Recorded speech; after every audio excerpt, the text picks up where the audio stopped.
being on this call. I'm Eric Jonathan, SEPGO training coordinator for AMA Academy at African Media Agency. And I have the honor today to be with Musi Aile. Musi will be hosting today's webinar. He will run us through blockchain and its use in the finance industry. Just, I will be quickly introducing Musi before he will have the floor to run us through the training. So Musi, Mr. Haile is the founder and CEO of Moya Technologies, which is a federal technology consulting service company, and also founder of Revolt Cypher, a blockchain as a service platform and service company with a mission to enable a smarter and more connected system that is blockchain for government and commercial entities. And Mr. Haile is a seasoned technologist with over 30 years of experience, with a keen understanding of how to leverage technology planning, security risk management, and security operation and implementation method to deploy business solution and ensure measurable outcome, including but not limited to cybersecurity, enterprise architecture, identity management, service-oriented architecture, and cross-domain security solution, secure mobile operating system, virtualization, and blockchain. So Mr. Haile has worked on several projects in Africa, including Dot Technology in Ethiopia, which provide technology and cybersecurity expertise. He worked on different research and development projects related to Dot Technologies in the area of smart tech and security. He also worked on fintech startup in Ethiopia, which integrate mobile payment across all the banks in Ethiopia for mobile transfer, for money transfer, bill payment, etc. He also worked on integrating blockchain backend to address risk mitigation, traceability. And he worked all over the continent on different fintech aspects regarding in Nigeria, Ethiopia, Kenya, Ghana, and the US. So we're very glad to have you, Mr. Haile, today to host this module. So I won't be talking too much. I will give you the floor to run us through what gathered us today, blockchain and its use in financial industry. Thank you, and you have the floor. Thank you, Eric. I appreciate it. Thank you for the invitation. Your team doing a wonderful job. I really do appreciate you all participating. As Eric mentioned, I'm a seasoned technologist. I do a lot of work in the security and the blockchain space and other things in US, Europe, Africa, and other places. I've been in the blockchain space for almost 9+ years now, doing different blockchain projects. I don't do crypto money. My thing is to use blockchain to enable transparency, enable traceability, whether it's in the banking system or in the agribusiness or supply chain, and that's what I do. So I'm sure you guys all know, and ladies know what cryptocurrency is, and then I'm giving you a different flavor of it. So in a nutshell, I just want to explain what blockchain is. 2 months ago, I was in Ethiopia doing some consulting work. And when I went to Ethiopia, I had US dollar. I had a $20 US. And then when I came back, I had about $40 of Ethiopian birr came back with me. So today, if I was going to ask the $20 that I took from the US to Ethiopia, if I asked that dollar where have you been? What did you do? When did you travel? Where have you traveled? And who did you see? The dollar is not going to tell me anything. And the same thing, if I ask the birr, where have you been? Who touched you? Who used you? Which bank? Which country? Which person? It wouldn't tell me anything. So blockchain is interesting because if we go back all the way back to the tree that was planted some years ago, it got harvested, it matured, it got cut, it got processed into the mill, it got sold to the mint made it into money, money got distributed to the bank distributed to the community, and the community now is using that money. So if we ask that money, where have you been in today's economy, it wouldn't tell us what it has been. But if this money was traced all the way back to the day that tree was planted in that field, it got harvested, it got matured, and it got cut and got milled, it got sold to the paper company, they made it into paper, and then they sold it to the mint made it into money, and they distributed it to the bank distributed it to the user.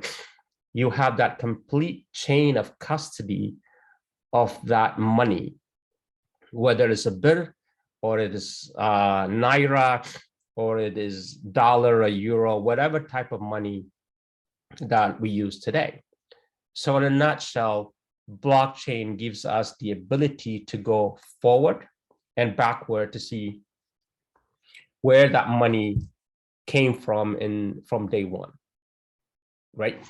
So that is blockchain in a sense, right? So what I want to show you is there's a lot of terminologies, there's a lot of lingo, there's a lot of things that go with blockchain. Blockchain has 4 different components to it. One is a shared ledger, meaning that when you write one entry into that node or to that database, right, it is distributed across multiple computers. If you're going to make changes to a single record, you have to be able to change the same record in all the different computers at the same time. So you have to have multiple fingers, 20, 30, 50, 100 fingers, hands to change that entry. So if you had 100 computers, you got to have 100 people at the same time typing the same thing, which is very impossible. So you wouldn't be able to delete. Only thing you can do is read and record, right? But again, if you want to delete, it doesn't do it. So the way it works is when the data is entered, it gets changed into a hash or a cryptography, like symbols, different symbols. So you have a public key and you have a private key. The private key is, look at it as your password that you maintain with yourself. The public key is the one that gets registered into the ledger. And then so when I want to see that data, I have to have that private key to open it. Otherwise, I won't be able to do it. Now, the other side of it is the consensus side of it. What we talk about consensus is like someone has to vouch that a record was entered, a record was updated, or a record was tried to be deleted. So those, let's say the 100 computers that we have, those nodes of 100 computers, are the ones that vouch the record was entered, the transaction did happen, the transaction was updated, the transaction was tried to be deleted. Those, the machines, those machines are the one that create the algorithm within the machines that are the ones that create that kind of transparency or consensus or immutability, if you want to call it, right? From a shared contract or smart contract, as people would say, today, it used to be a handshake between 2 people, 2 businesses. They can do handshake, move on, and then they got to bring in lawyers and getting contracts drawn. Now we're saying we could do a smart contract, meaning that we can document or we can write a code that says when X happens, Y gets executed. So if we were a business and say, well, I'm going to give you $1 worth of business, that dollar is going to be paid when you meet X threshold. So when you deliver that paper, I will give you 10 cents. So what the smart contract comes in is when you upload, let's say, a document to a portal, and the portal says, yes, I did receive the document, I met the threshold, then the 10 cents gets released to the end user.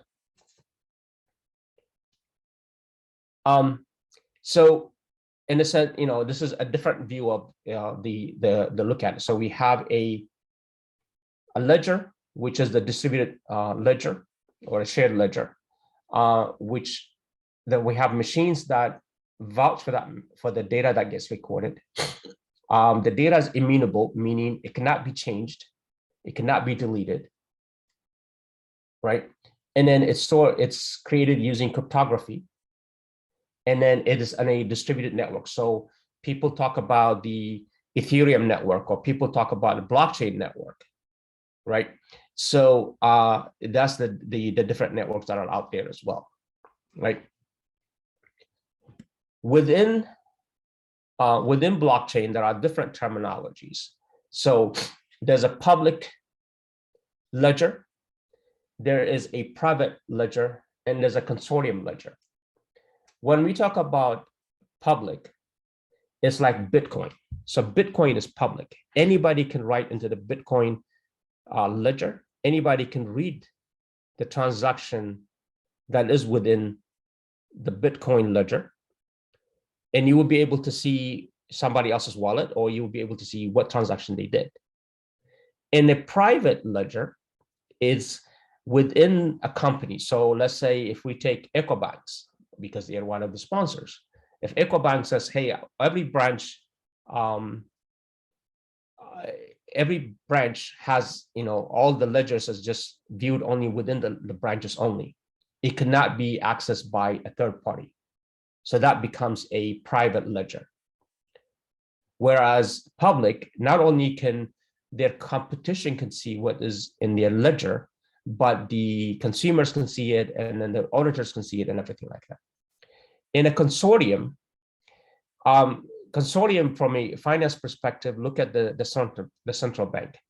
The central bank is a consortium of companies or banks, and would be able to see all the different banks are writing into a single ledger. So all the transaction that's happening within those banks is taking effect, and you will be able to see that.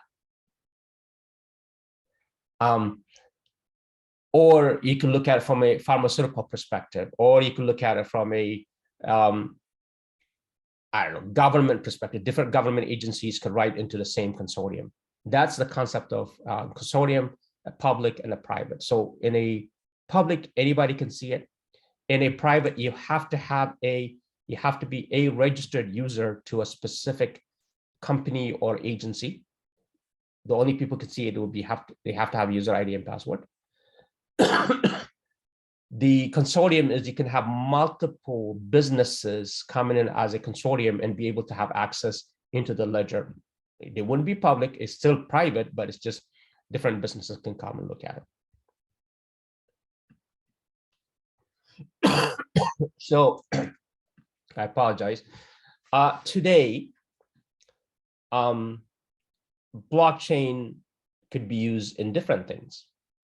For record keeping, for security, for smart contracts, for digital currency. So from a banking perspective, they could do, cross-border payments. They could do remittance. They can do P2P lending, or they can do microfinancing. And then for records perspective, it could be healthcare, it could be deeds to homes or cars, whatever it is. And then it could be, hold on, let me see if I can do this on the full screen. Someone is asking for a full screen.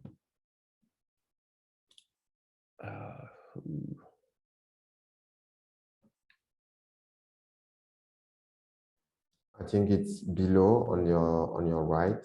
Yeah. Just near the Zoom button.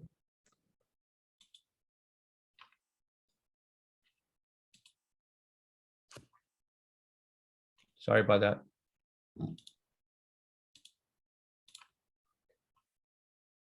No, I'm on a, Yeah, oh, yeah. How's that? yeah, fine. Can you guys see it? Yeah, it's good. Okay, Thanks. so the idea here is how do we, how do we leverage this? So I'll give you examples on the digital side of it down. I'll explain how all this fits in. From a contracts perspective, like I said, it could be someone buying a house or someone buying a business, or it could be someone doing music, right? So let's say that you are an artist and you can publish your own music. So every time you someone buys your music, the smart contract would pay you, or you have the right to that music. If someone tries to share it, you have a smart contract with the person that bought it and says, you could not share this music unless I get, paid for it. So you can tie a smart contract to it. From a global payment perspective, think about it. If I was in Kenya and you were, let's say in Nigeria, you want to buy coffee, today, you either have to have shilling or you have to have USD or you have to have euro. But what if you can go to your local bank and say, here's my Naira, and then the bank then pays the seller in Kenya in shillings. So at the end of the day, it is tokens that are getting exchanged. The money is not actually leaving Nigeria, or the money is not leaving Kenya. It is still sitting in Kenya. It's just a token is getting transacted, and the central banks will be able to, what's the word I'm looking for? Consolidate at the end of the day. The same thing happens remittance. Let's say you live in the US and you want to send $100 to a family in Africa. Today, I can go and buy a token for $100 and I can send that token to my family, let's say in Ethiopia or Kenya or in Nigeria or South Africa. You can go to an exchange and you can redeem the money, and you don't have to go to a bank, wait 2-3 days for that money to be transferred, or pay fees for it and things like that, right? P2P lending, this is another thing that happens today. Banks could do you can go to a bank and say, hey, I want to get a loan for a day, or a loan for a week. That could be a P2P based on different actuarials. They can do that. Or you could actually even go to a friend and they can give you a loan. They can give you a loan for a day or two, and you can combine that P2P to a smart contract, and you can tie the whole thing together. In the healthcare space, again, you went to the doctor, your records could be pulled into from different regions or different hospitals into one record. Blockchain can store that information. You would be able to tie that into payments and smart different things you can do with it.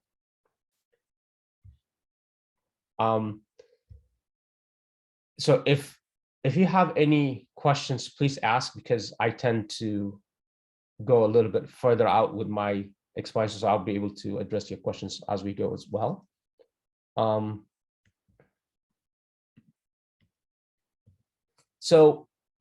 think I was just talking about, smart contracts, how they work. So in traditional smart contracts, it could, activities could take 2-3 days.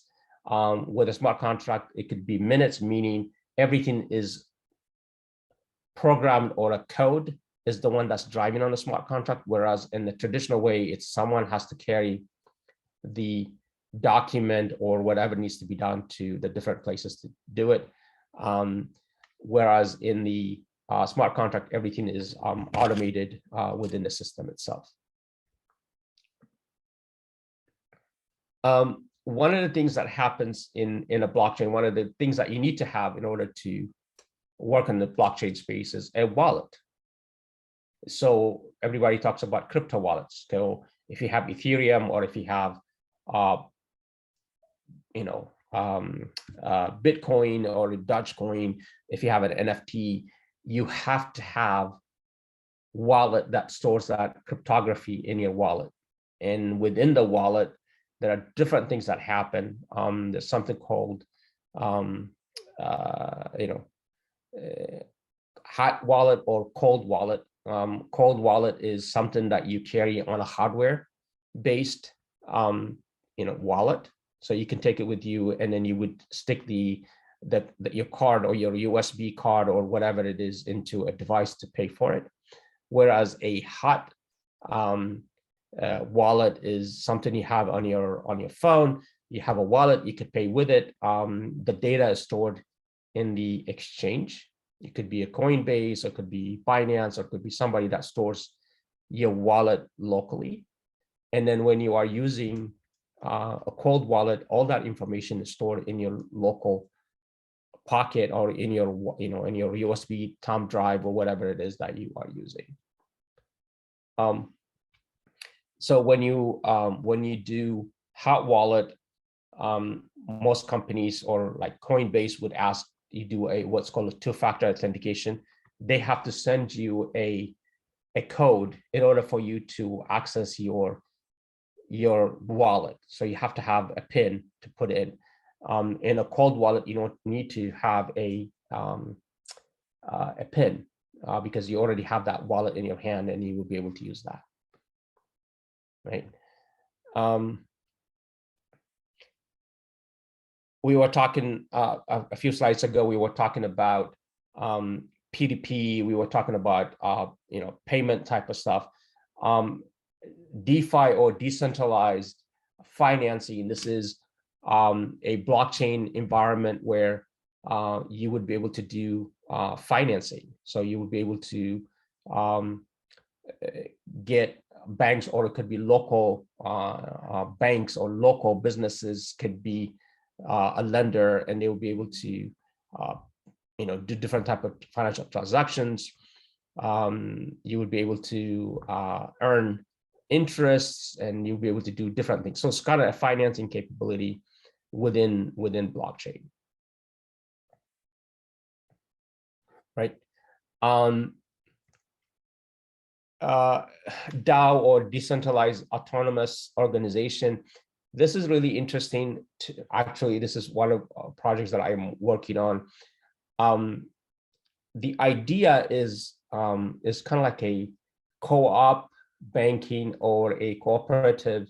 It could be a company, or it could be a city, or it could be people could come together as a group, and they could pull their money together and put it into, say, a bank account. That money that sits there is driven by the members, where to spend that money. Do we want to spend it in, say, buy a land, or do we want to invest it in, the next hot startup company? As a group, you would choose where you want to put the money. So, this is, like pension. If you look at it from a pension plan perspective, hey, this is the money that we have for our pension. We want that money to be spent here and there. That's the whole concept behind the DAO. And then the slides will be available as well. So, and then we get into what is the hottest thing in the market today, which is this NFT or non-fungible assets. So when we look at Bitcoin, when you look at Ethereum, when you look at Dogecoin, those are fungible tokens.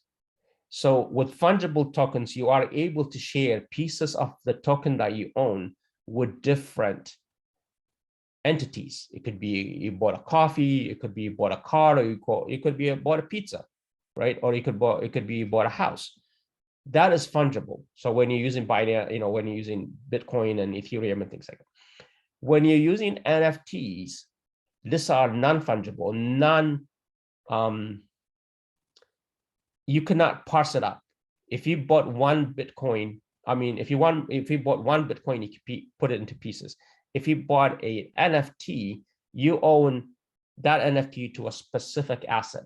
It could be music, it could be art, it could be any type of collectible.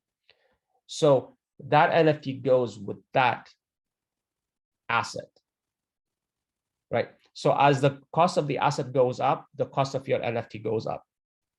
As the asset goes down, the NFT goes down, right?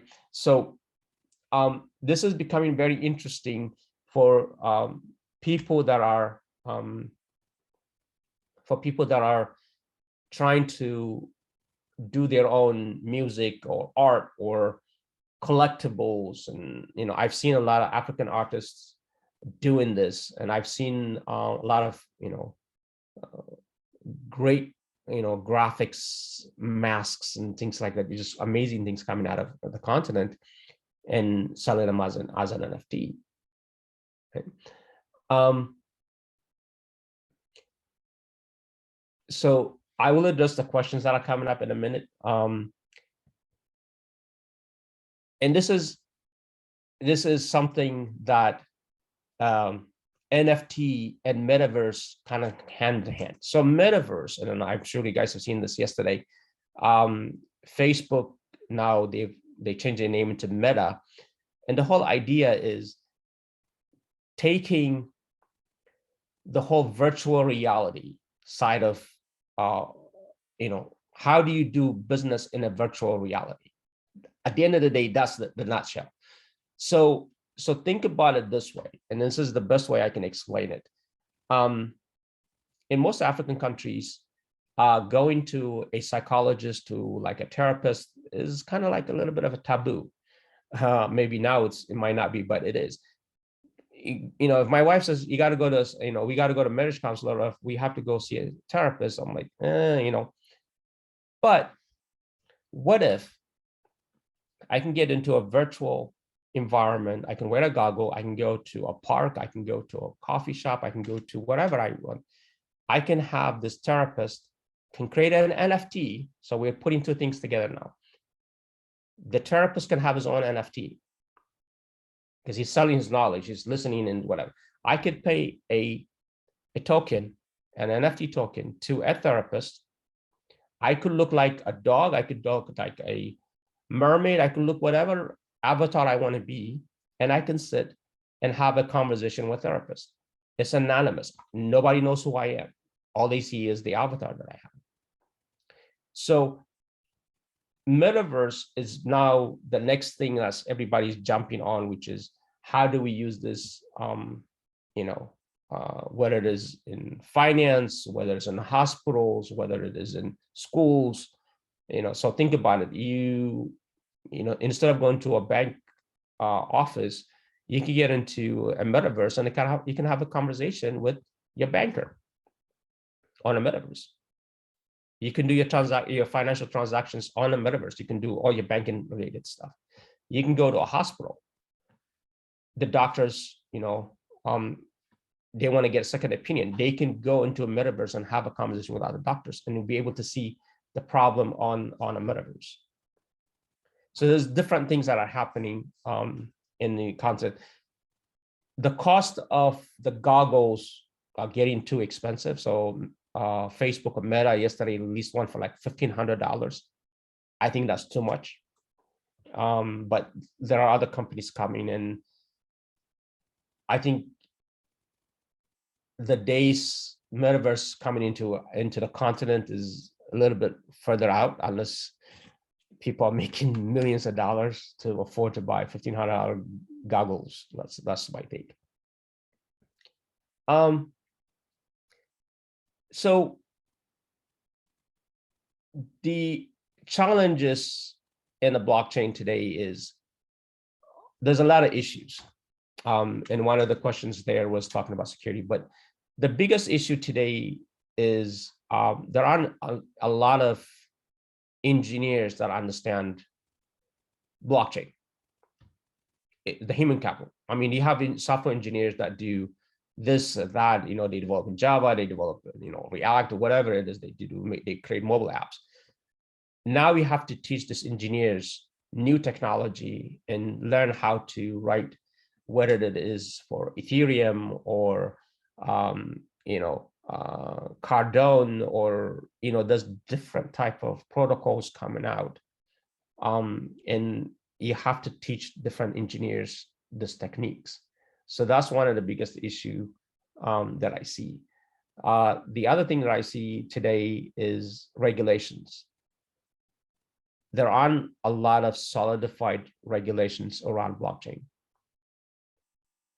In the finance side of the house, or as supply chain side of the house, it is a means to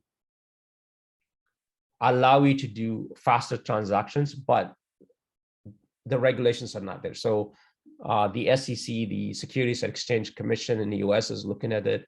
The European Union is looking at it.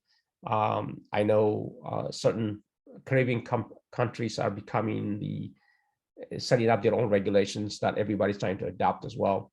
So that's one thing. Criminal connections.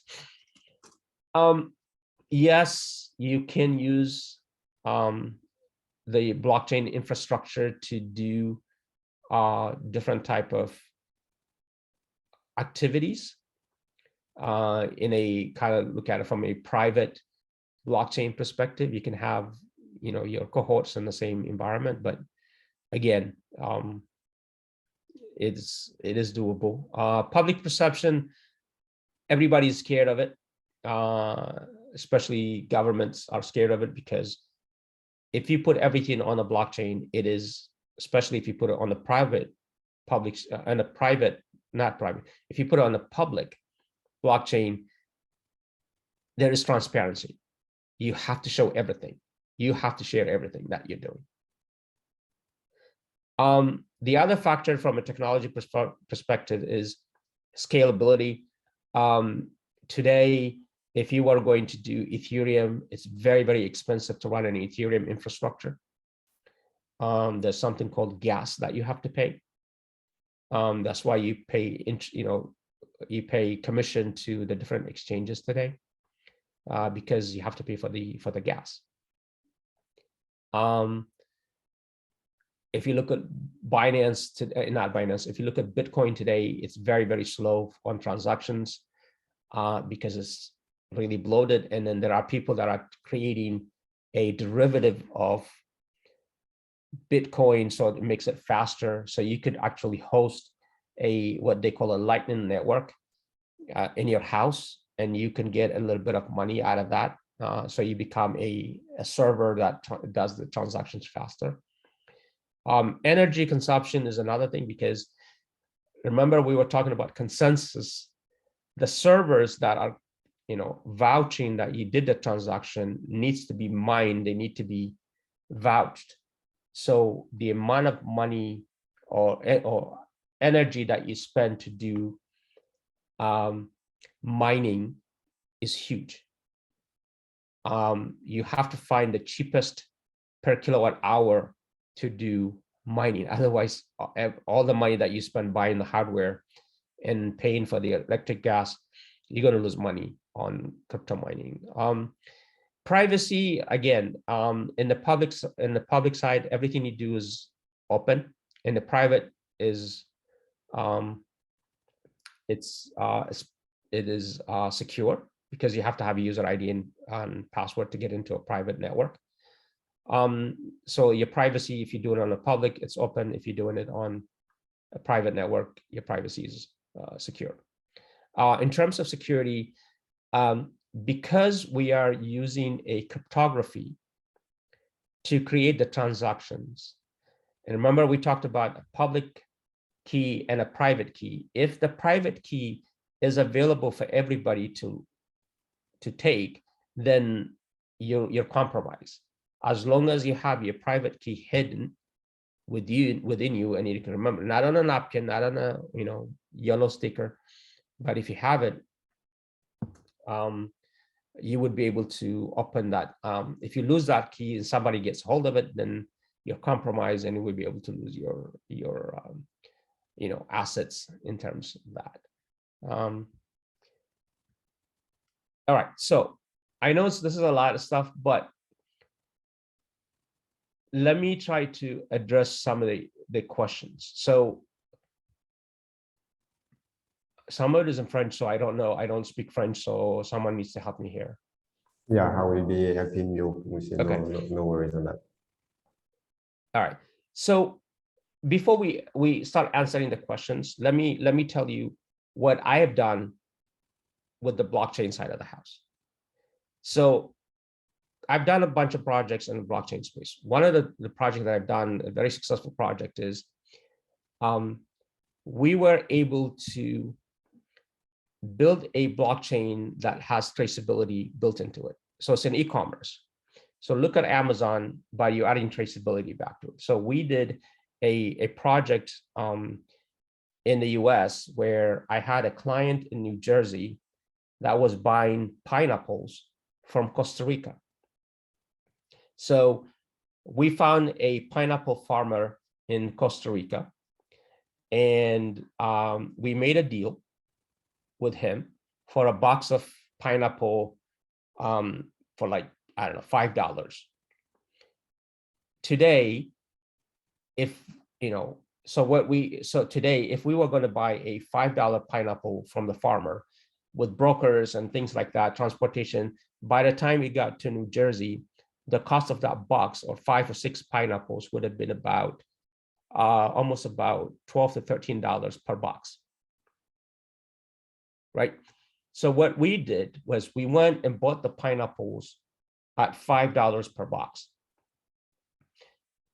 And then we made a integration to a logistics company where they will go pick up the pineapples. They will give us real-time temperature, real-time GPS location where the ship is, and they will clear customs for us, the entire process traced on a blockchain. On top of it, the farmer, I didn't know farmers could do this, but I learned something. This farmer was very, very, very transparent. He recorded everything. The day that tree was planted or that pineapple was planted, when it was seeded, and when it was fertilized, when it was harvested, who harvested it, when it was processed, when it was put in the box, the entire supply chain or the entire traceability of that pineapple, of that box, was recorded. So we were able to take that data, add it into our blockchain. So we have the logistics company data, we have the farmer's data, we have the customs data. When we got to the delivery location, they could scan a QR code and they will know exactly where that pineapple came from, the actual location where that pineapple was planted. Not only that, instead of by the time we got to New Jersey, instead of getting it to $13, we got it to about $9, which means we have cut off the middleman for the brokerage logistics company. We cut off the broker for the pineapple between the pineapple farmer and us. We got rid of that, and then we were able to make a profit on those pineapples coming from Costa Rica into New Jersey, right? So that's one of the projects that we've successfully achieved. The same thing we've done, and then this is you guys, because you guys are journalists and you have to have people that give you tips. We built an app where your asset or your informer could send you information without being compromised. So let's say I want to send a picture of, I don't know, Messi, I don't know, drinking. Well, if I take a picture of it, it's going to be recorded on my phone. But if I had a custom app that could take a picture of Messi drinking, and I can send it on a blockchain, on a public blockchain, and then on the other side of it, you have the same app and you have the same key as the sender, you would be able to get that data without being compromised. So this is another way of using blockchain as well, right? Another project that we've worked and then we're working on today is the DAO project, which is So if you look at it from a credit union or for a co-op perspective, we're trying to build a community-based financing system where we can have a bunch of farmers come together into our system. Let's say they put $100 each every month. That money gets put together and they will vote on how that money is going to be spent. Did they go out and invest in a tractor, or they invest in a fertilizer, or they invest in a seed? And then when they use that money and then gains money, they get interest on it, and they can vote to do that. If another farmer wants a loan, they can go to a bank, get a loan, but it could take longer. But if they can go to the co-op and say, I want to get a loan for $1,000, and people can vote, the group can vote to give this person $1,000 loan, where this person would be able to pay it back. So this is some of the things that we use blockchain for, and that could be used. Eric, if you can help me with the questions, the French questions, I can start answering them. Thank you very much, Moussi. Yeah, we have question in French and one question from Simon Tien Tundi. I will directly read the question in English for you, so you can hear it. But he was referring to the different type of ledger you were talking about in your presentation. Yes. And he was saying that, like, if you can just explain again, because he couldn't get what you were talking about, the difference between the different ledgers. So, and he said, like he's saying that for them as journalists, it's very important for them to really understand, so they can transmit this information to the public. So if you can go again through the different explanation of the ledger, it will be fine. Thank you. Yeah. So, excuse me. So there are different type of ledgers. There's a public ledger, there's a private ledger, and there's a consortium ledger. So a public ledger is if we take Bitcoin. So think about it. If you have Bitcoin, you went out into an exchange, you put, say, $100, and you got 0.00001, coin, Bitcoin, right? So that data is recorded. So companies like Chainalysis or the federal government or anybody can come in, and they can they can put it there's something called a explorer. It's like a browser. You can come into the browser and you can see who bought 0.0001 shares of Bitcoin. And if it matches your public key, your name would be shown up. So your public key and your information is tied together. So that's on the public side of the house. So you wouldn't need any type of user ID or password. All you need is you go to Exchange, create an account, you tie your credit card or you tie your bank account to it. You have to provide, today you have to provide a ID or a passport to create a wallet with like Coinbase. And then that is tied to you, that hash and that information is tied to you. And anybody would be able to trace back the information to you if you did any type of transaction on a public ledger. Whereas in a private ledger, so remember we were just talking about how we did pineapple from Costa Rica to New Jersey. That was done in a private ledger. The only person who can come into that ledger is someone who has access, a user ID and password to that ledger, because it's not open to everybody. You have to be a member of that organization in order for you to see the information. So if you think about it from a banking perspective, so if we take Ecobank as a sponsor, so if you look at Ecobank, you have an account in Ecobank, you have a checking account, you have a savings account, and you have a loan, you have a credit card, all that stuff. So you have a user ID and password to your bank account. So if your bank account was using a blockchain, and it is a private ledger in this case, you would be able to see your transaction, your data on your checking account, on your savings account, your credit card, your loans, everything. You will be able to see it on a private. And the banking officer would be able to see that data. But Joe Blow from down the street wouldn't be able to see that data because Joe Blow doesn't have access to your account because it's on a private ledger. And the consortium side of the house is, if you look at a central bank, so let's say the West African Central Bank, there is a West African Central Bank. All the banks in West Africa have access to this system. All the transactions. So if you're moving money around between different cities or countries, the money actually doesn't move. The central banks cancel each other's debt based on money that is moving around, right? So all these banks within the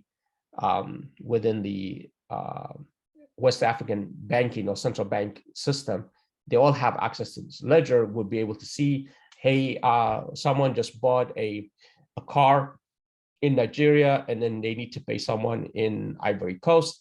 Well, okay, there's money that was supposed to go from Ivory Coast to Nigeria, or from Nigeria to Ivory Coast, whatever, and they settle. So they will be able to see this ledger. It's a private ledger, but in a consortium. So now we have different banks coming in. I'm not sure if that explains his question. So everything the public is doing in a, whether it's Binance, whether it is Coinbase, whether they're buying Ethereum, Dogecoin, Bitcoin, Litecoin, whatever, that is on a public ledger. Anybody would be able to reverse engineer who owns what coin. There are companies that do that, and there's ways for you to do that as well, if you have access to the right browser or explorer that allows you to do that. Thank you very much, Musi. We have another question from Elon Desowu, and I think his question is liaised with the one from Anselm Akeko. So, like, both questions are same. How safe is the blockchain with regard to internet hackers? And I will add Anselm's question. He was saying that with the blockchain technology, can we say that we will no longer be able to hear about like hackers? Well, again, you could never say never. So think about it this way. You hear about people losing millions and billions of dollars because someone hacked into their ledger and they moved money from one account to another account. That actually, most of the time is, I would say 99.999% of the time is an insider job. Someone within the organization is pissed off and want to make an example of the CEO or the CFO or whatever it is, and they want to go and take, the money out and go away. It could be the CEO himself, or it could be the CFO himself or herself. Because the hashes, so the cryptography that is used to create those hashes, it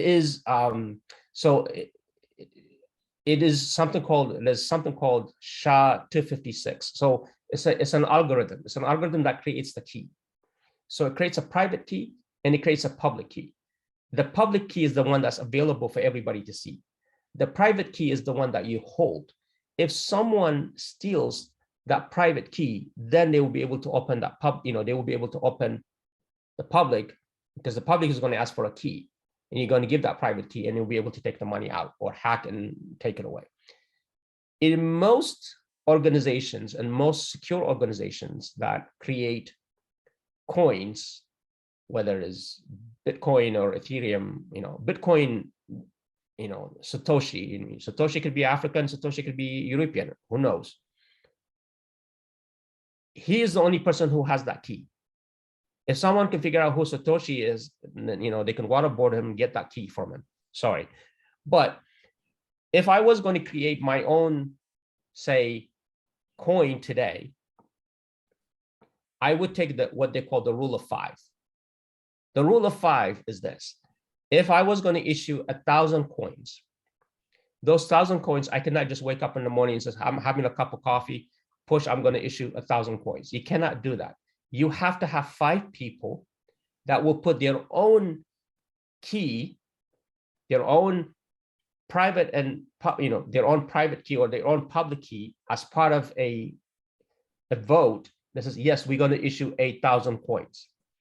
So tomorrow morning, if my key gets hacked, nobody would be able to steal it because you need to have the other 4 people's coin hash as well.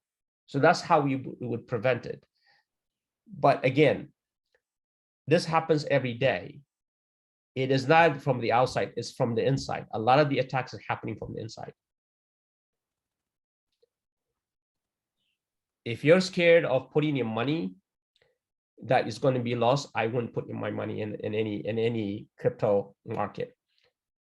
I say if you go into Vegas, you go with $1, you're going to lose that $1. So if you have $1, you're willing to lose it, put it. If you lose it, you lose it. If you make money, get your money out and leave the house money on the table and you play with the house money. That is my advice to you. But anything could be hacked, anybody can be hacked, but you have to put some governance, you have to put some rules around how you create those coins, around how you issue those coins. You can't, don't wake up in the morning and say, I'm going to issue 1 million coins. Create a group of people that will create those coins as a group, use their keys generated, and then if one of us's keys gets lost, you have to have the other 4 people's key in order to open that wallet. That's a different way of thinking about it. I hope that answers your question. Thank you, Mosi. Thank you. Yeah, definitely it answers the question. And here we have a question from Mathilde Akashi from DRC. And like she's asking, I would say 3 questions. The first one, she's asking, simply put, what is blockchain? Because like I think the explanation you gave were a little bit technical and she couldn't get you. So simply put, what is blockchain? And the second question, what are the pros and cons of the blockchain? And thirdly, what to do to have a digital ledger? Okay.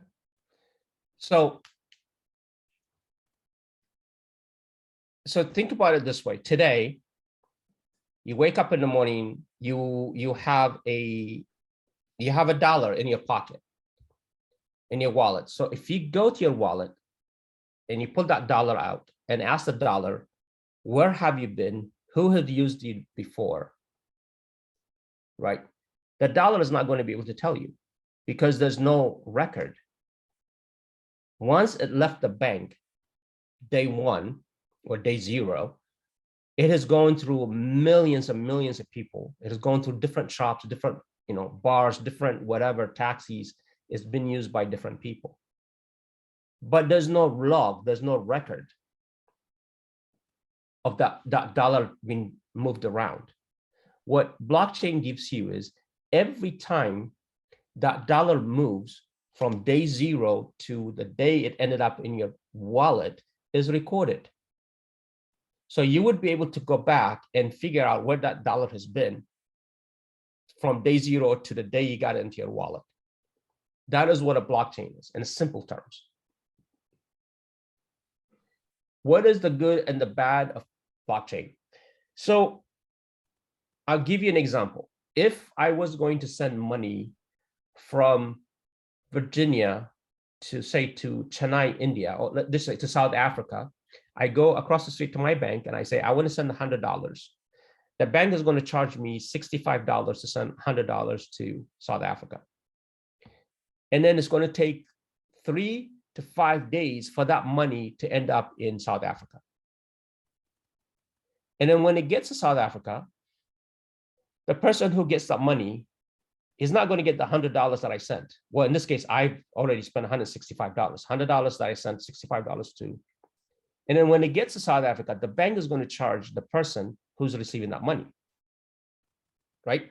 So I've spent $165. I'm going to wait 3-4 days to get that money. On a blockchain, this is how it works. I can go and say, I want to send a money, $100.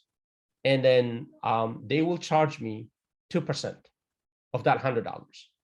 And then within 2 seconds, that $100 is going to be available to the person in South Africa. In 2 seconds, it makes it faster to transact money, to move money. So you don't use a SWIFT system in this case. You would use a different system to do it, a blockchain system to move the money around, right? So if you think about it from a cross-border perspective, if I was transacting, I go to South Africa and I say, here's my my money. I only have, let's say, $1. Well, we don't accept dollar. Okay, can I give you? Can I give it to you in a blockchain? And can I give you a token? I give him a token. That money is available in his bank account within a few seconds. I scan it, it's available in their wallet within a few seconds.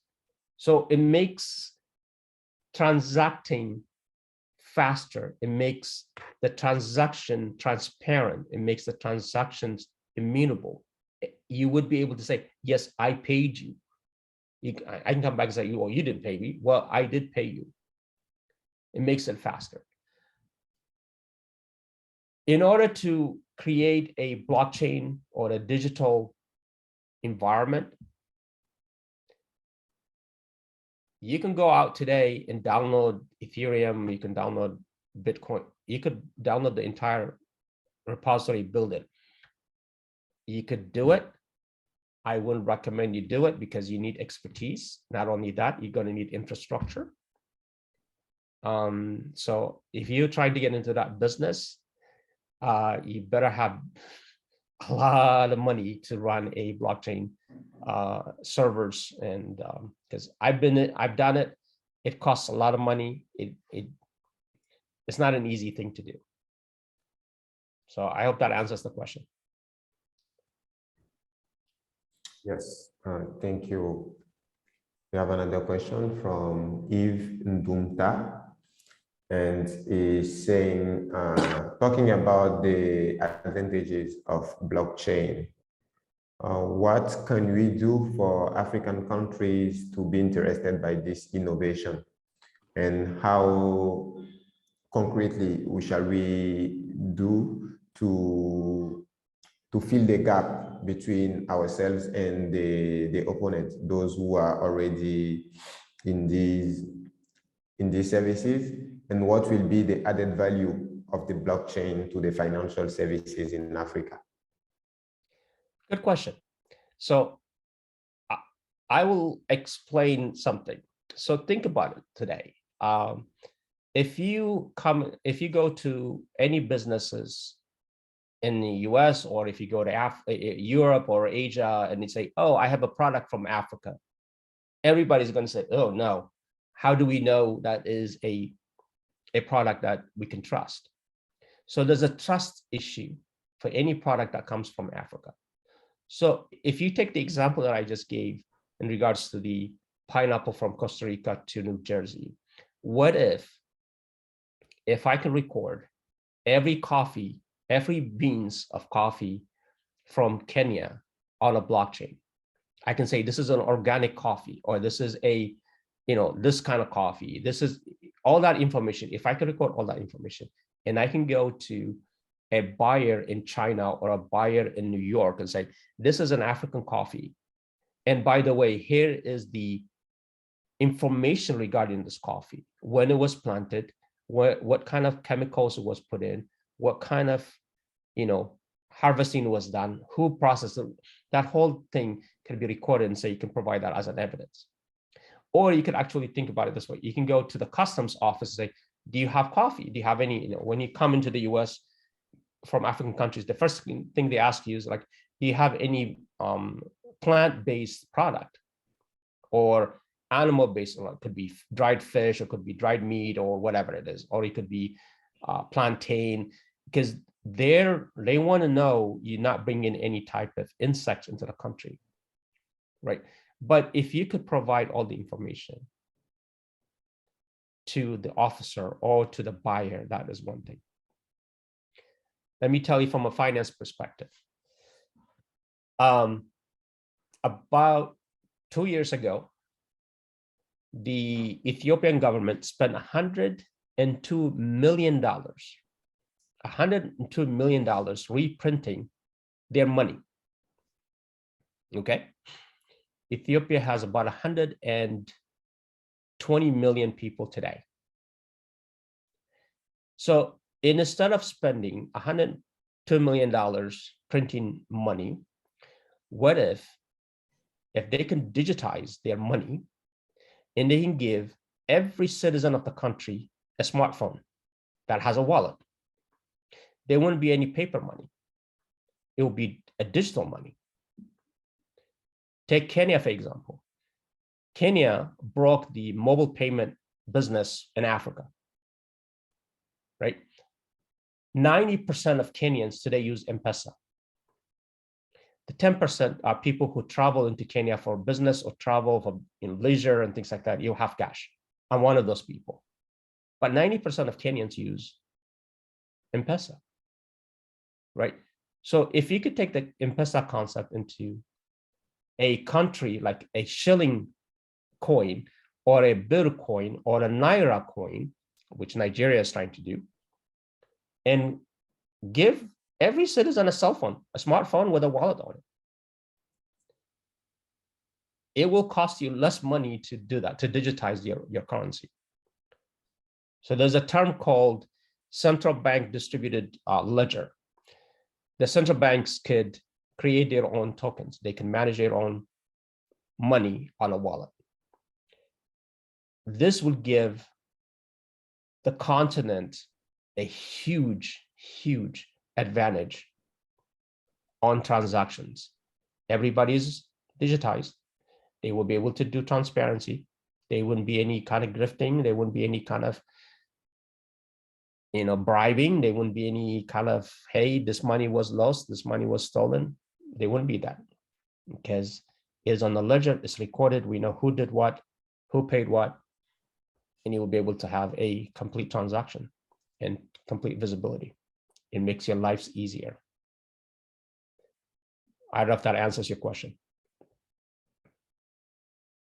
Yes, thank you, Musi. We have one question from Marie-Lucie Camara, and she's asking what the difference between blockchain and cryptocurrency. Oh, sure. So cryptocurrency runs on top of blockchain. So remember, we talked about blockchain having different ledgers, private, public, and one of the derivatives or one of the outputs of blockchain is cryptocurrency. So digital money, crypto is, to me, is a different term, but digital money. So the Bitcoins, the Ethereums are running on top of blockchain because they have to record all that transaction. Though every cryptocurrency transaction or activity is recorded inside blockchain. So you are using the blockchain infrastructure to run your cryptocurrency money on top of it.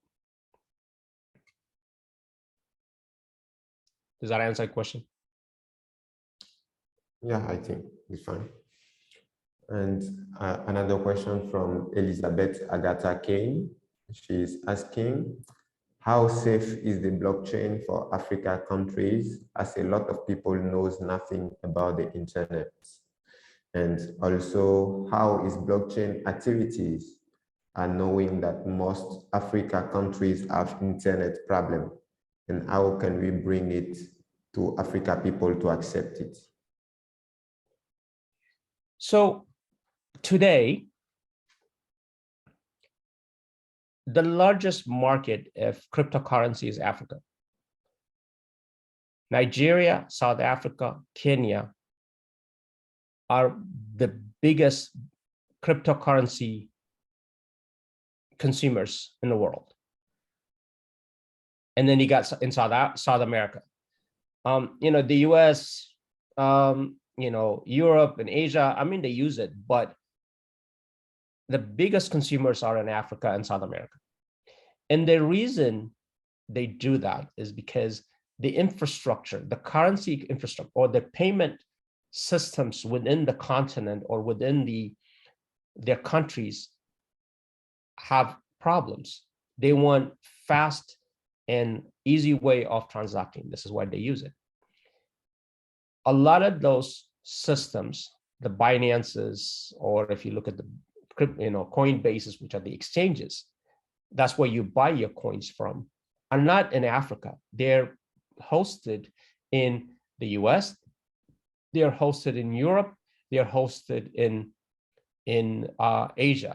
And the reason that's happening is because we don't have the internet connectivity. But you don't have to have a 1 gig. I mean, I have a 1 gig connection in my house. I don't have to have a 1 gig connection to buy a coin or to do a transaction. Your mobile data, your phone data would be able to allow you to do that. So you don't need a big infrastructure to run a wallet. The servers could be hosted outside of the country until the continent has its own infrastructure ready. Then they can start hosting it. But to just do a coin transaction, you don't need a big infrastructure to do that. The cell phone company data will allow you to do that.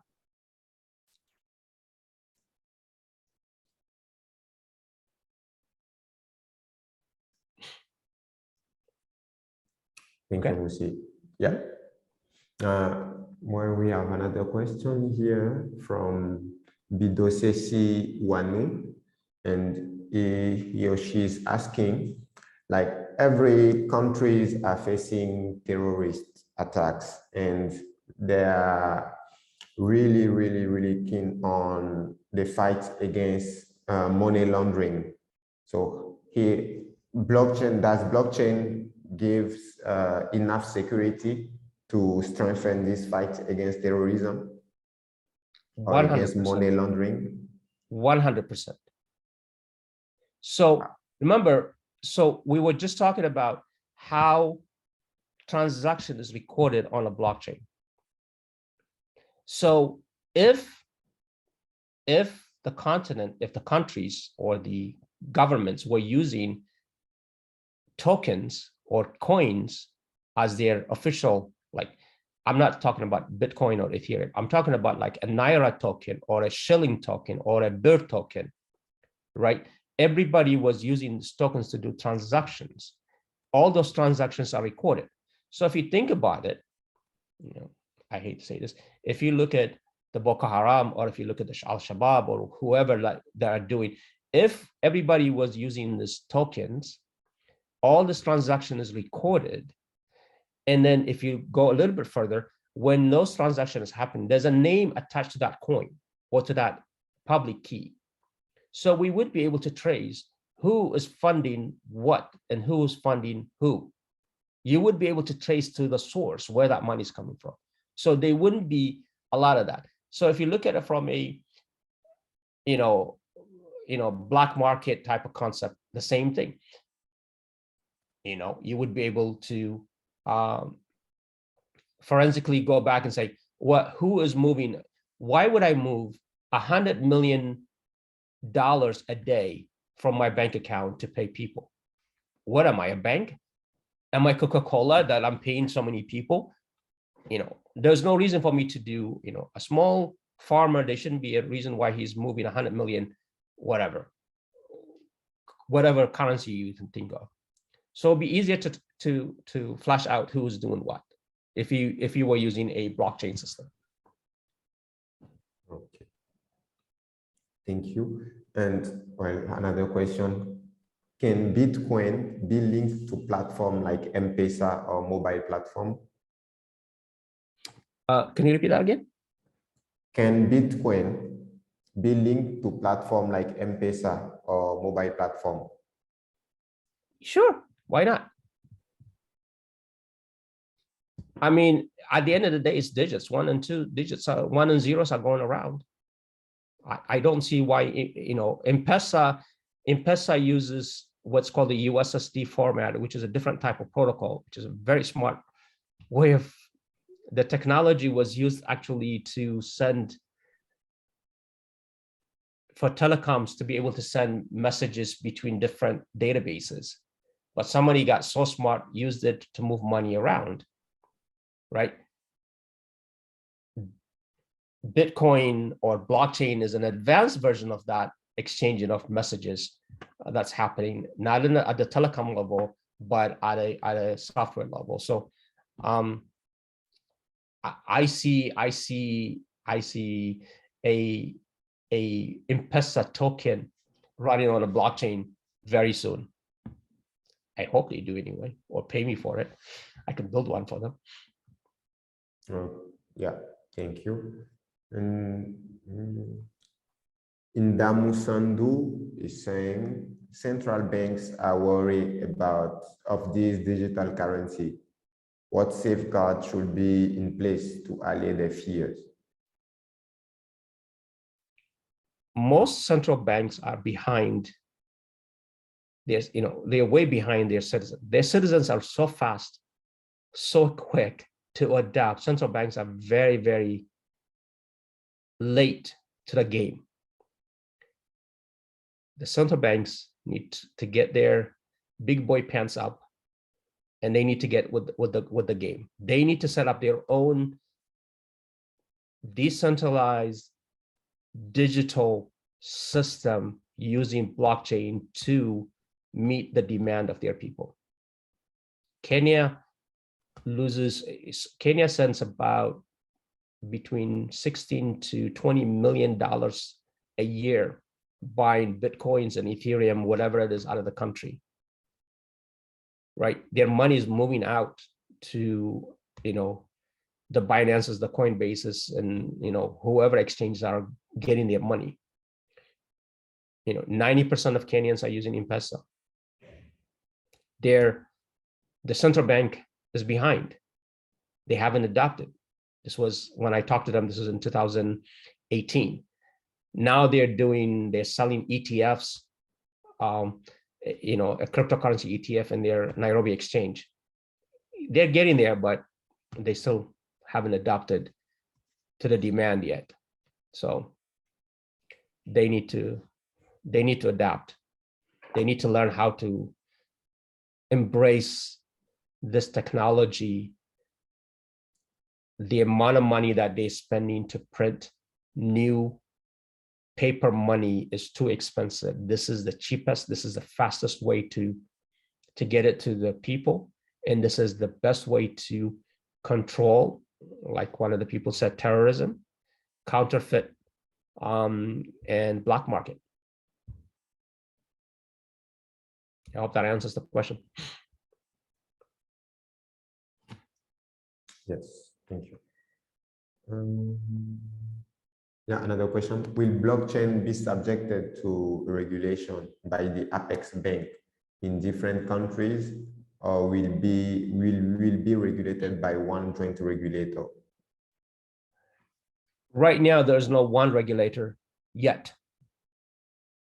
In the US, the SEC, the Securities Exchange Commission, is working to create a regulatory framework on how cryptocurrency or any of the derivatives, whether it is DeFi, DAO, you know, NFT, any of the things that come out of related to cryptocurrency are regulated. That's they're working on. Every government in the world is working on that. So far, I haven't seen any common regulatory framework for everybody to use. Or, I mean, there are drafts, but they're not ready. Yeah. Okay. And another question from Komla Edo. What will be the impact, the actual impact of blockchain on the economies, especially the African one? Actually, it will have a big impact on the economy. One, you would use this technology to bank the unbanked. That would be huge, right? That's one. The other side is cross-border payment. If I don't have a dollar, I wouldn't be able to sell my coffee to a coffee shop in Lagos, or I wouldn't be able to buy pineapples from Accra, because I don't have a dollar, I don't have a euro, I don't have a franc. I only have a shilling, or I only have a naira. Blockchain and the cross-border payment will be faster. It will be able to transact really fast using the blockchain technology, and it will make a huge impact in the continent. Thank you, Musi. Another question from Benny Muwawa is asking, do we have a training center on blockchain technology here in Africa? So far, I haven't. I mean, there are companies that are trying to do that. My best bet would be there could be some classes in Nairobi, there could be some classes in Lagos or Johannesburg, something like that. I am not aware of where I can say go to this school. Maybe that should be the business I should start. I have one buyer. Thank you, Musi. Yeah, and question from Lasidi is asking, in some countries, some digital transactions are called trading and aim to generate Bitcoins. Only this has been considered as a scam. Mm-hmm. How to bring the authorities to understand the blockchain as an opportunity for Africa? So there's a pyramid scheme going from, I hate to say this, from Nigeria down to Kenya. So every part of Africa there is. So in Kenya, there is a blockchain. There's a Bitcoin clubs, different coffee shops. People just get together and do that. So there's a pyramid scheme going on. The local authorities are not sophisticated enough to understand what's happening. So governments and their intelligence groups and their police and whatever else they have, they need to be educated. Like we are doing this for the journalists, there should be another session for government enforcement agencies to learn what blockchain, what cryptocurrency is and how it is moving. And then if you guys are in the job of exposing, you are the journalist. If you hear it, if you see it, expose it and teach your citizens. That's the only thing I can tell you. Thank you, Musi. We have one hand which is raised. Yunus Kale. I don't know if you can hear me. I've allowed you to talk. You can unmute yourself and ask your question as there is like 30 minutes, I think 20 minutes now, your hand was raised. Yeah, Yunus, go ahead, please. Hello. Hello. Can you hear me? Yes, I can hear you. All right. Good afternoon. Thank you very much, Mr. Musi.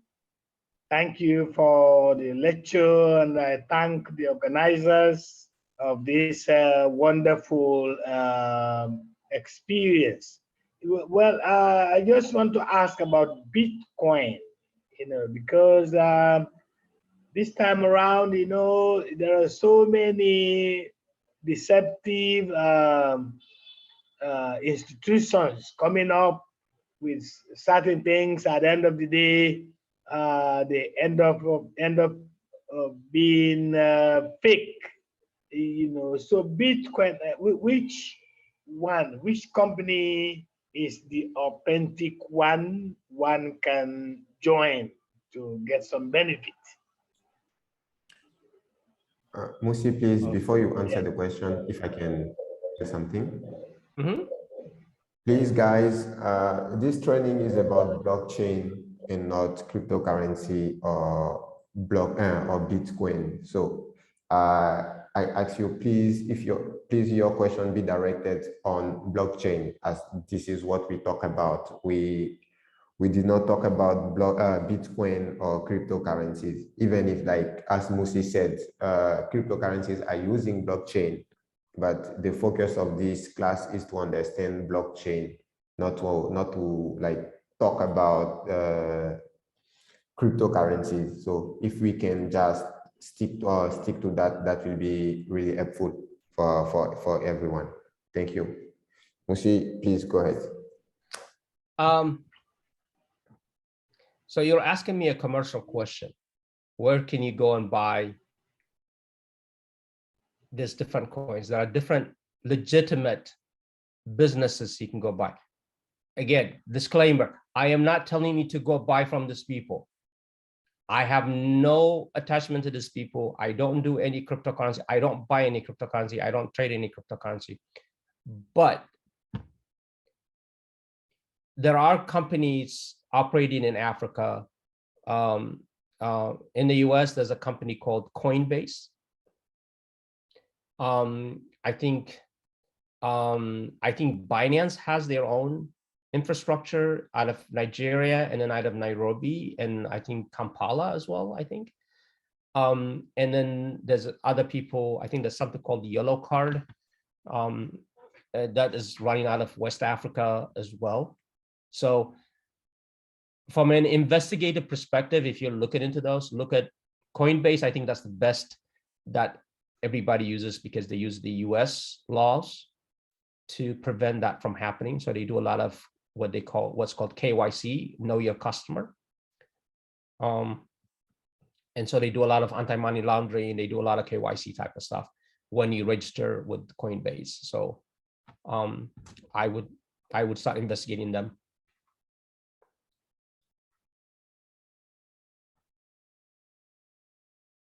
If you lose your money, don't come to me. I'm not paying it. Thank you.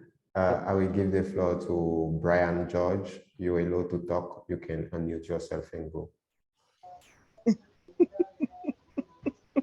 I really love the facilitator's last word on yeah. Again, I don't want his kids coming to my house as when my dad's money. Anyway, well, I'm going to start at that point where you just left it.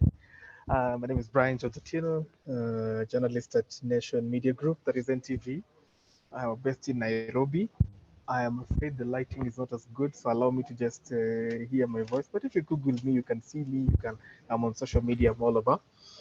I major mostly in technology stories and business. And I just want to start off from where the facilitator left it, concerning cryptocurrency, which is, of course, has been known to be the biggest beneficiary of the blockchain platform. And sometimes people have ended at that, even in Kenya, because the blockchain conversation has not been escalated beyond cryptocurrency. So people think that crypto is blockchain and blockchain is crypto, when these are two different things, but dependent on, one is dependent on the other, which is why I'm bringing up this conversation on what I said on the chat box there about just inculcating or maximizing on the use of blockchain beyond just knowing it as a financial services enabler. So far, we've learned about the digital currencies, and somebody asked about why why governments all over the world are, of course, trying to adopt CBDCs. They are called central bank digital currencies.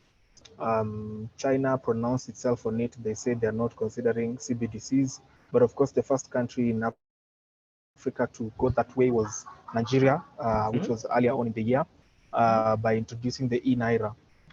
This is my layman's opinion on what is happening currently, and this comes from a policy point of view, not commercial, just a policy point of view, is that yes, as the facilitator observed rightly, there's a lot of money that's being quote unquote lost, or rather being used in other countries, in other platforms, because they're providing platforms for digital currencies to flourish, like digital wallets, blockchain, and the like.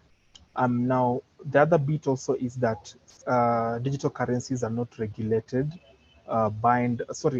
cryptocurrency is not regulated by and large. And of course, for countries that have not ratified it to be used as a legal tender, then they can't be adopted. Case in point, Kenya, and where I come from, and the central bank has really been red taping and giving warnings against the use of cryptocurrency. That if you go that direction, you're on your own. But as I said, I'm saying this from a point of an opinion that the reason why central bank digital currency conversations are now going on, and even the Central Bank of Kenya actually initiated a conversation about CBDCs, where they called for task forces that are going now to pick people's opinion, the public's opinion on central bank digital currencies. The reason they are doing this is because they want to now also try and go that way, because they're noticing the euphoria around cryptocurrency, and the only way to bring something that looks like cryptocurrency, much as both are digital currencies, is to introduce an e-currency. And there are so many other benefits, and we could go on and on in this conversation on how they're important. But I just want to give an example, and this is going to be what I call a rhetorical question. Imagine if today Kenya and Tanzania fought just the same way Russia and Ukraine fought, and let's say the citizens of Kenya want to run away from the East African region, or they want to run to a safer spot, let's say Ethiopia or Sudan. If you look at the geographical location, then we are around that same region. And you needed money to, like, say, transport your goods and all that. If you were to carry wands of cash, then that would be unsafe for you. So digital currencies would come in handy for you at that point. And of course, the other reason being the fastness in transaction, and then the negligible cost of transacting that amount of money. But allow me to say that why I commented that way on the chat boxes, because we just came up from a very hotly contested election. I understand Nigeria is also going to an election in another short while, or in another few months or so. And one of the biggest things about elections in Africa is the verifiability, credibility, and of course, issues to do with the election integrity, which continue to bedevil the African jurisdictions. And I feel like if we expanded the conversation of the blockchain technology, the blockchain platforms, not just from the financial services, which is a very good part, by the way, to start with, but if we expanded it to say that healthcare can also adopt such kind of things, so that we are able to track and know how many patients of cancer are we treating, let's say, in a particular state in Nigeria, Odo State, Lagos State, Ogun State, and the kind. How many, for example, tenders are being procured in the Abidjan government this year? What is the level of delivery? What is the percentage of delivery of such? And we are able to know what has been spent on these projects and such kind of thing. I want to give another illustration as I close, that in Kenya we are divided in 47 counties. They are called the devolved units, 47 counties. Now, yes, Kenya has counties just like Nigeria has states. So I'd like to use that as an example.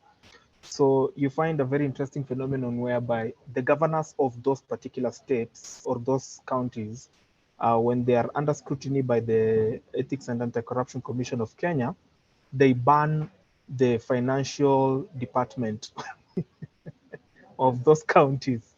So imagine if we could have all those transactions, the money that has come from, let's say, our exchequer, the Central Bank of Kenya, from the Treasury. If we could have all that data in a blockchain platform, then I guess even our governance and our policies would be way better. So for me, I'm looking at blockchain as a big opportunity for us to expand our accountability, the verifiability of various government services, electoral integrity and justice, and so much more that I think we can achieve as African countries if we expand the conversation about blockchain from just financial services. Thank you. So Brian, Asante Sana. Yeah. So in 2018, I was invited by the Central Bank of Kenya to talk about blockchain at the Mint. Yep. And we had the conversation of CDBC. Then we talked about Kenya offering a like an ETF the Nairobi Exchange. But and you know there is a task force. There's a blockchain task force, by the way. Yeah. So in 2018, that didn't exist when I was having this conversation with the governor. Okay. Sure. One of the examples that we gave at that event was in Kenya. At one point, the Kenyan government was going to give land for low-income housing to be built. They were trying to build about, I think, like 3 to 5 million houses or something like that. That required about 300 million or $300 billion of money that needed to be generated. Okay. But the Kenyan government couldn't afford to do that. But the example that we gave, and this is somebody took it to the next level, but the example that we gave is, what if I can take the land, I can create a value of the land, right? And I can sell a token. I can generate, let's say, 300 million tokens on that land, and I can sell it in the open market. Okay. And then I can have that money and build the houses and pay based on the monthly payment. So I would pay back the investors. Okay. This is a full transaction. It's running on a blockchain. So I know who bought what, how much coins they bought, and then I know how much houses we built and how much we sold. It's already registered and tracked on a ledger, right? And then you would pay the investor the money that you've invested plus interest on it. That was one of the examples that I gave when I was at that event. Okay, that was one thing. But the other thing that happened, is a different conversation came up. The conversation of KYC, which is know your customer. And I don't know if you know this. Maybe I shouldn't be saying this, but in Kenya, I can go to Barclays Bank in, let's say, in Haile Selassie Avenue. And then I can turn around, I can go to another, I can open a bank account there today. And then I can turn around and go to Barclays Bank, or let's say to Standard Bank in Islay, and I can create another bank account, and there wouldn't be any KYC done. It will only be done the first bank account that I created. Exactly. Right? So yeah. So we're talking about us outside of cryptocurrency at this point. We're talking about doing a KYC on a person. So Kenya has a driver license and it has a passport office. So your driver license and your passport are completely different organizations, right? But you have fingerprints, you have pictures, and you have information about the person. What if I can go to Barclays Bank, I can provide my fingerprint when I create my bank account, okay? My bank account gets created, and then I turn around an hour later, I go to Islay, I go to Standard Bank in Islay, and I want to create another bank account, I give my fingerprint, right? So that fingerprint is tied to a KYC of me, which is tied to a blockchain. So now the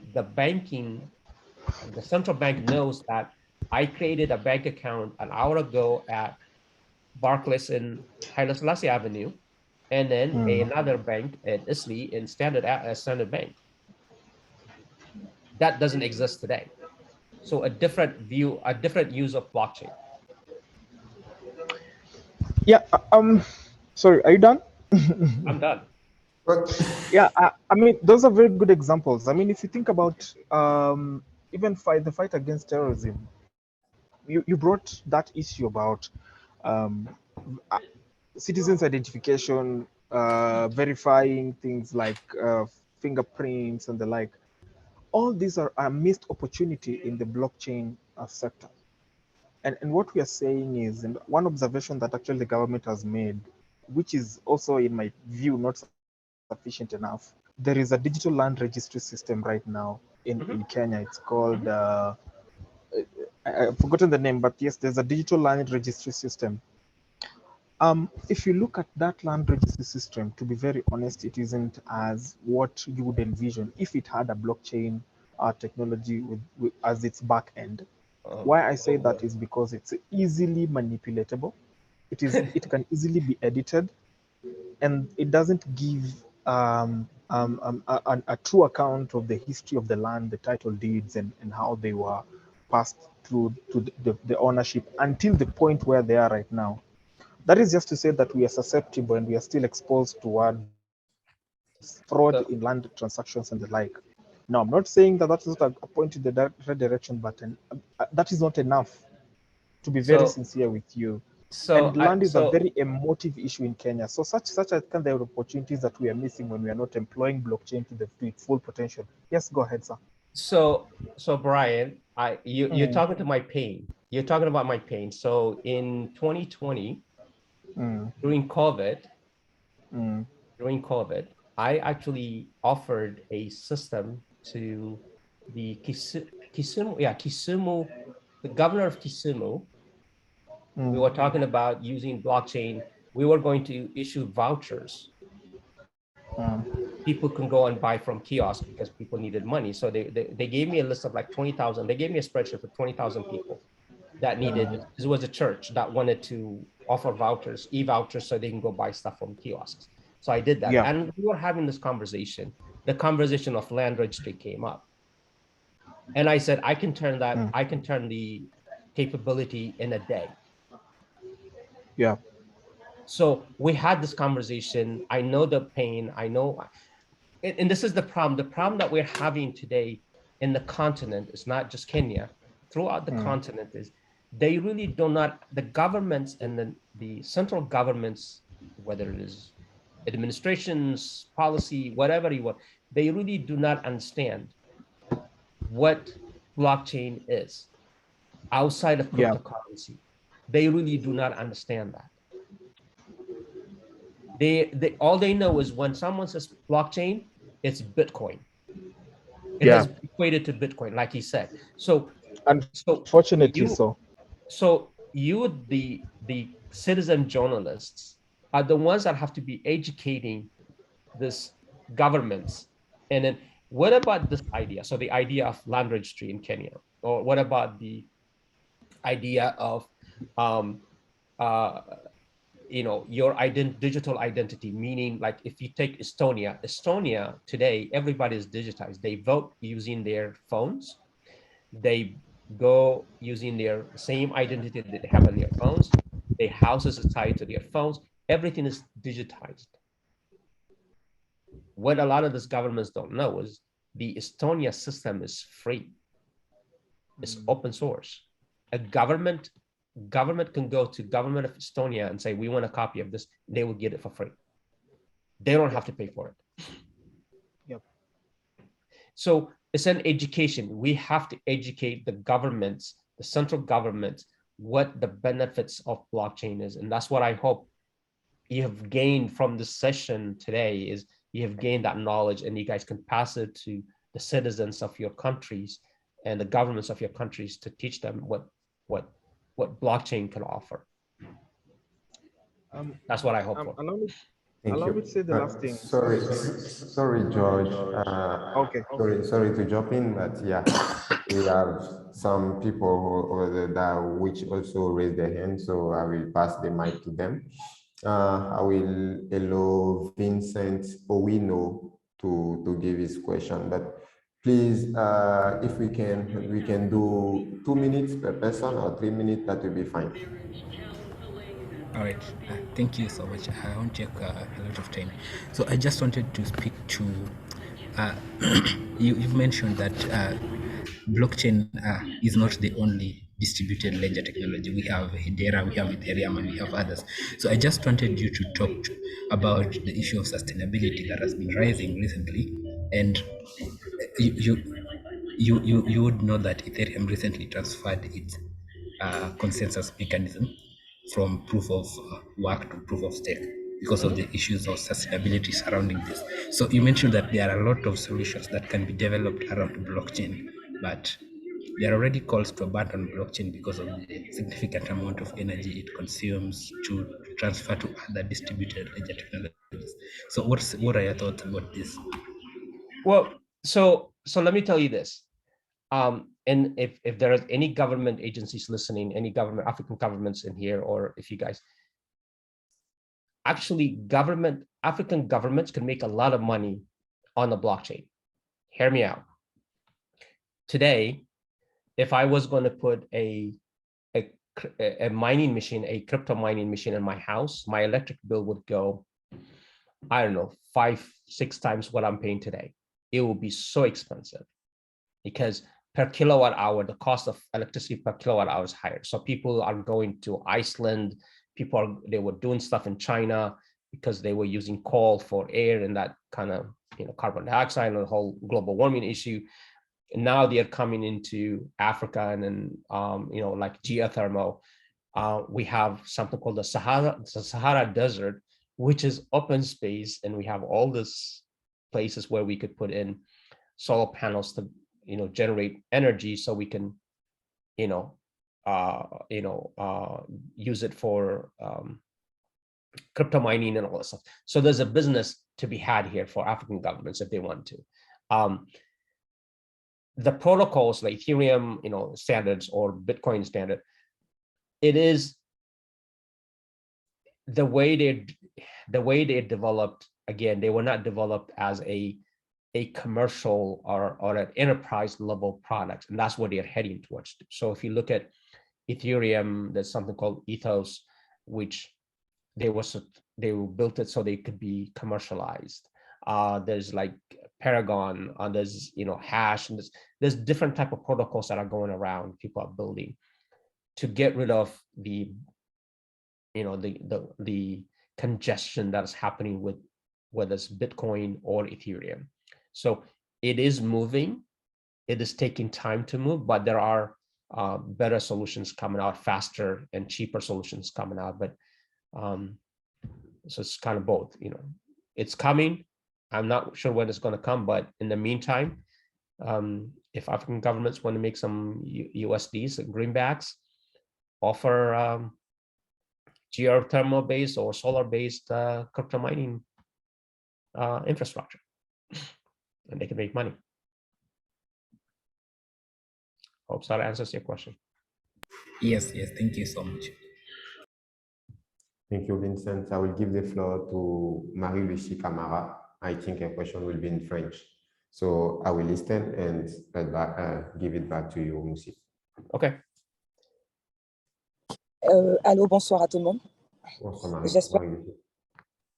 Merci déjà pour toutes ces explications, parce que personnellement, dans mon pays, quand on parle de cryptomanie, pratiquement le pourcentage est très, très, très bas. On considère que ça n'existe pas.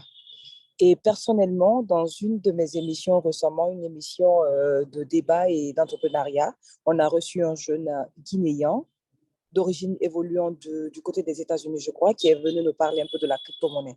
Et moi, c'était une première et aussi une connaissance qu'il faisait.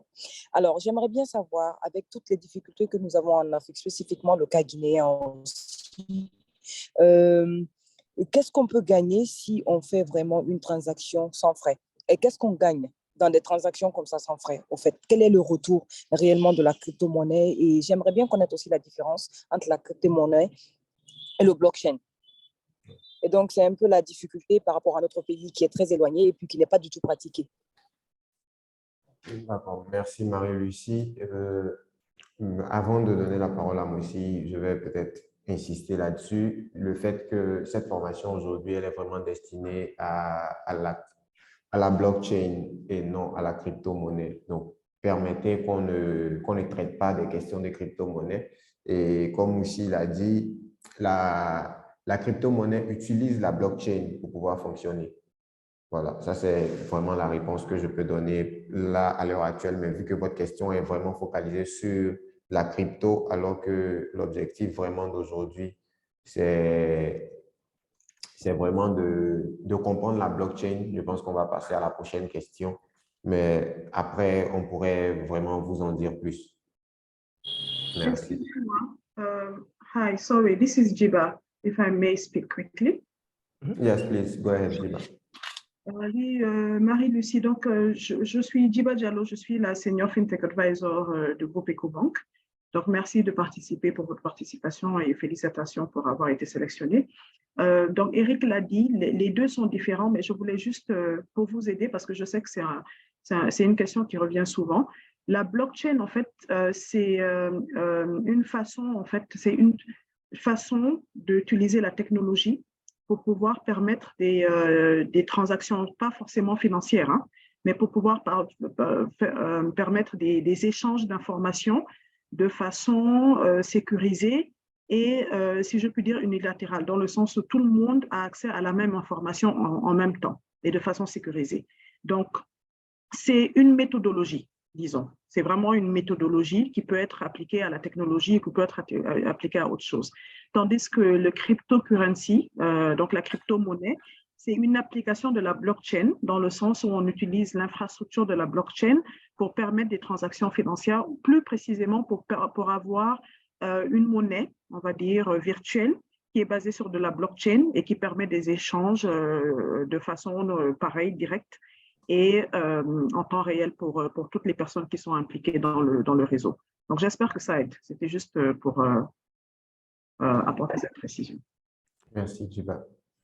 Merci beaucoup pour la précision. Merci vraiment. Thank you. We move to the next person, which raises his hand. Mamadou Saliou Balde, your mic is open, you have the floor.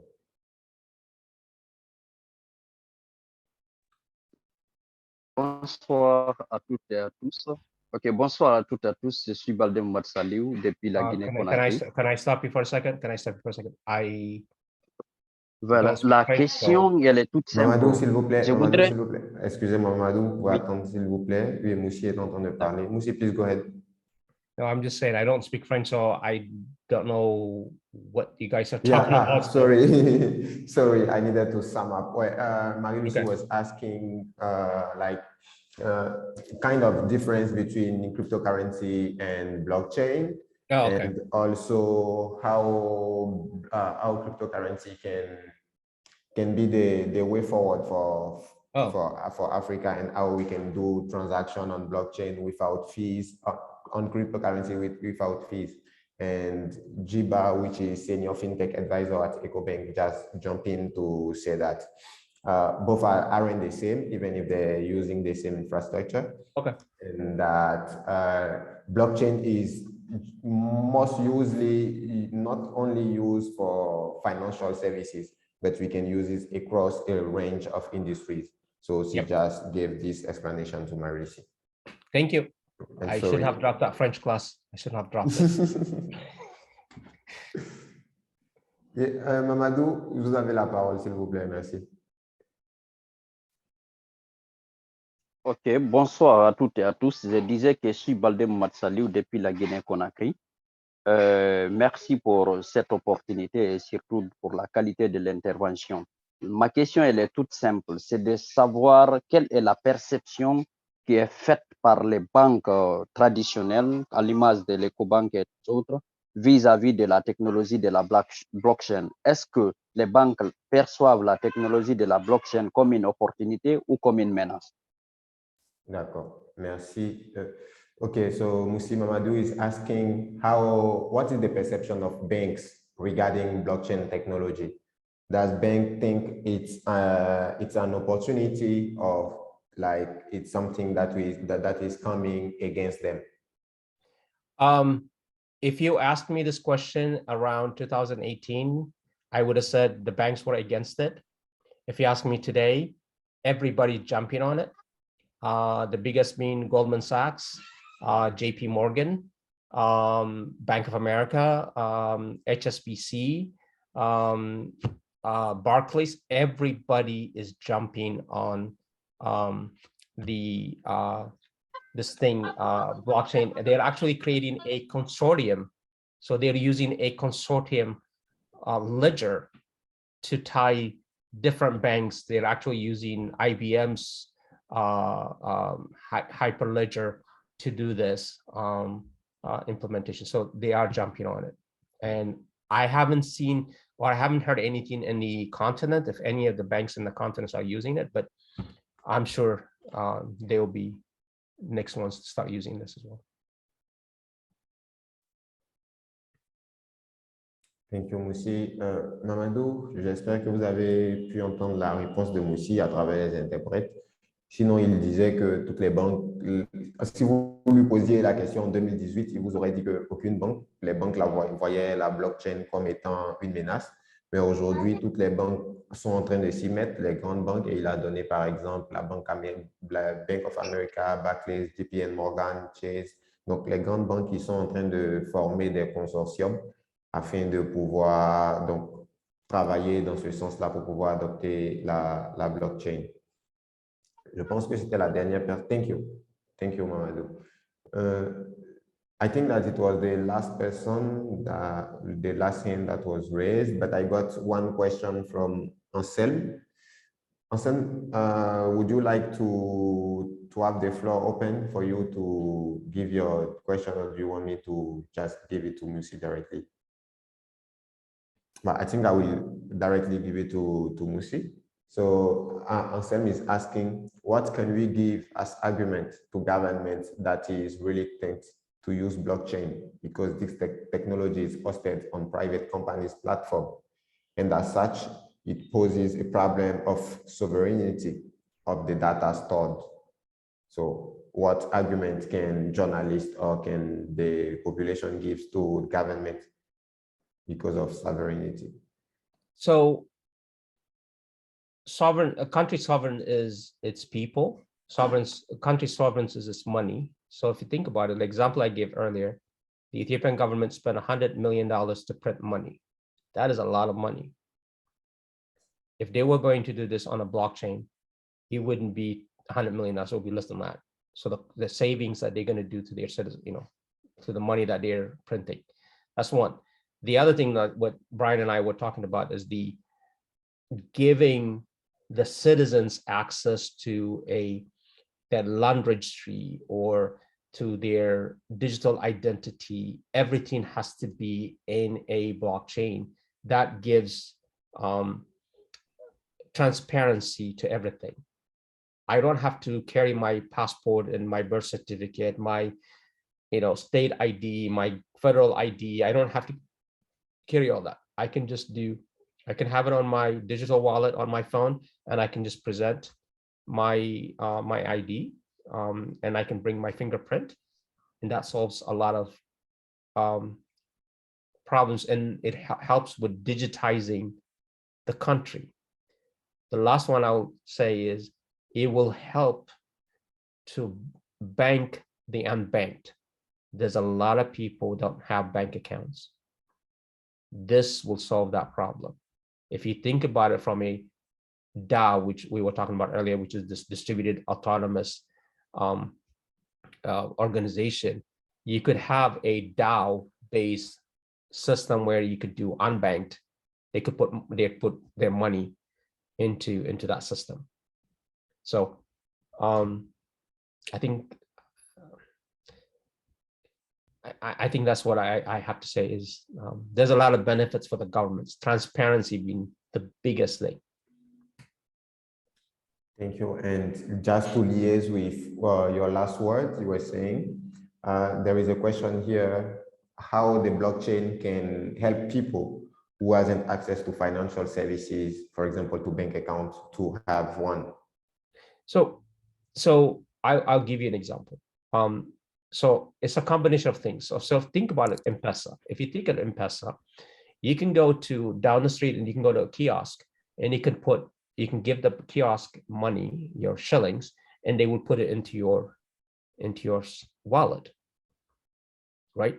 So you could use a blockchain. So you could have a blockchain where I can go to the kiosk or to the shop or to the barber shop or wherever. I can go and say, hey, I want to deposit money into my wallet. I can just walk into any store and say, here's my dollar, and put it in my wallet. They could put it in your wallet. So everybody becomes banked. It makes it simple. You don't have to have a bank. I hate to say this. I know EcoBank is here, but I hate to say that. But EcoBank can offer the ability to, for kiosks to become a kind of like an agent of EcoBanks, or they can become an agent of Standard Banks, or they can become an agent of whoever bank it is, and they become the facilitator. I can go give them my dollar and they can put it on my wallet. I can go down the street and I can give them $100,000 and they can put it in my wallet. That's one of the way to do it. You don't have to have a big banking infrastructure, a building to go to deposit your money. You could just walk to your favorite local store and say, I want to deposit money. And the store can make a little bit of money on the side from the banks because they're holding the money for them, and everybody's happy.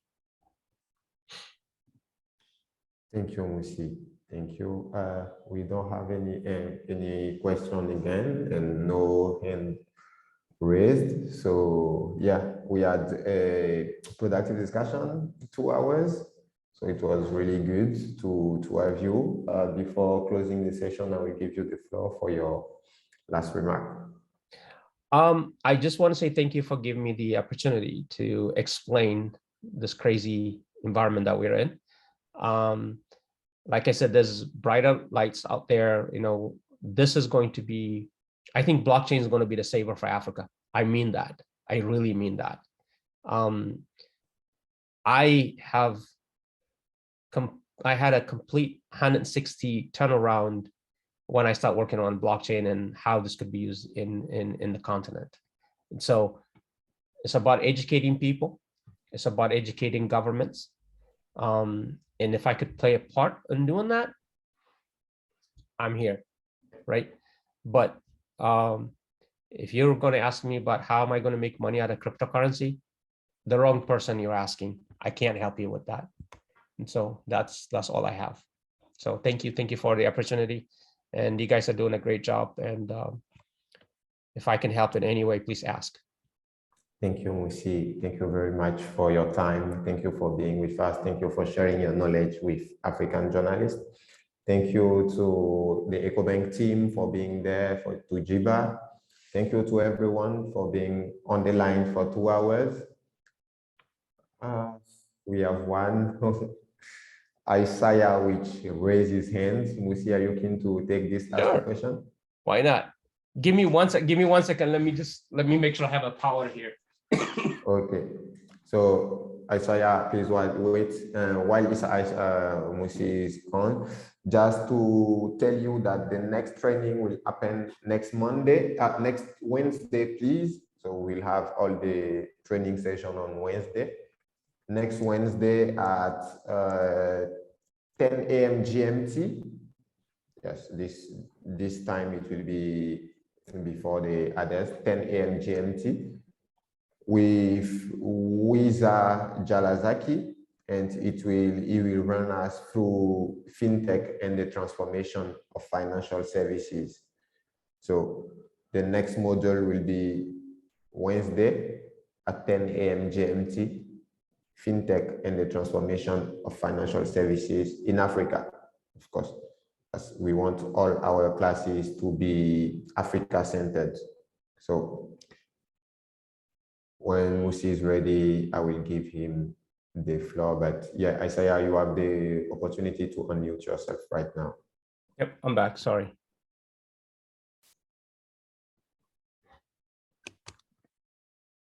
Go ahead, Isaiah.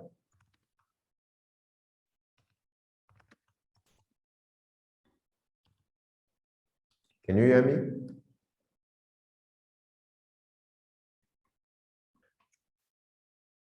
Hello?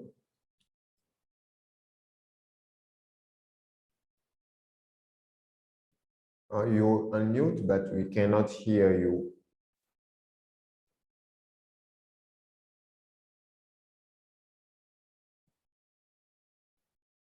Another. Okay. What we'll be doing, Isaiah, just send us your question via email, and we will transfer it to Musi, and then he will provide you with an answer, as we are time running. And yeah, I think this is what we can do.